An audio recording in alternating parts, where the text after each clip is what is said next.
ভারতের উত্তর পূর্বাঞ্চলীয় রাজ্যগুলো বিশেষ করে সেভেন সিস্টার্স নামে পরিচিত আসাম, অরুণাচল, নাগাল্যান্ড, মিজোরাম, ত্রিপুরা ও মণিপুর বর্তমানে রাজনৈতিক ও নিরাপত্তা সংকটের সম্মুখীন হতে পারে। এই আশঙ্কা প্রকাশ করেছে লন্ডন ভিত্তিক আন্তর্জাতিক গবেষণা সংস্থা the international institute of strategic studies IISS।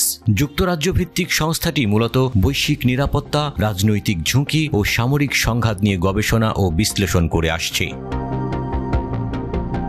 IISS এর মতে বাংলাদেশের সাবেক প্রধানমন্ত্রী শেখ হাসিনার পদত্যাগ ও ভারতে আশ্রয় নেওয়া এবং দুই দেশের কূটনৈতিক সম্পর্কের টানাপোড়েন ভারতের উত্তরের রাজ্যগুলোতে বিচ্ছিন্নতাবাদী তৎপরতার বৃদ্ধির সম্ভাবনা তৈরি করতে পারে।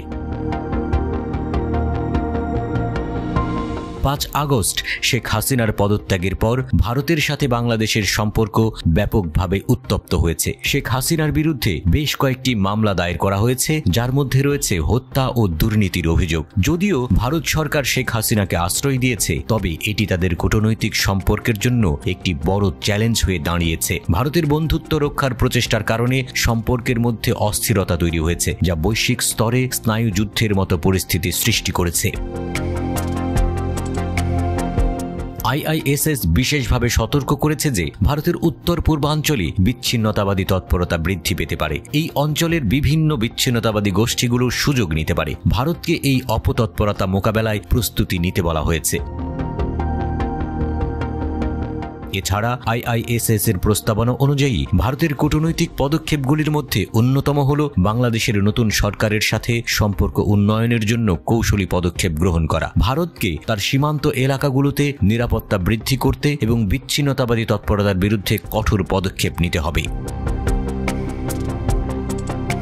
বাংলাদেশের নতুন সরকারের সাথে সম্পর্ক উন্নয়নে IISS পরামর্শ দিয়েছে যে ভারতকে কূটনৈতিকভাবে সংবেদনশীল ও সাবধানী অবস্থান গ্রহণ করতে হবে।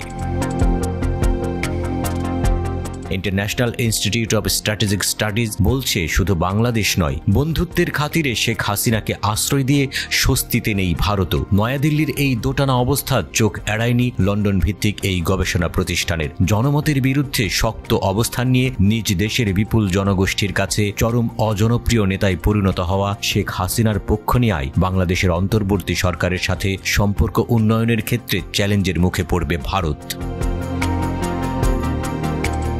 ভারতের উচিত বাংলাদেশের সাথে সম্পর্কের উন্নয়নের জন্য প্রাসঙ্গিক কূটনৈতিক পদক্ষেপ গ্রহণ করা এবং উত্তরের রাজ্যগুলোতে নিরাপত্তার যথাযথ ব্যবস্থা নেওয়া। এটি শুধু দুদেশের সম্পর্কই নয়, গোটা অঞ্চলের স্থিতিশীলতা ও নিরাপত্তার জন্য গুরুত্বপূর্ণ।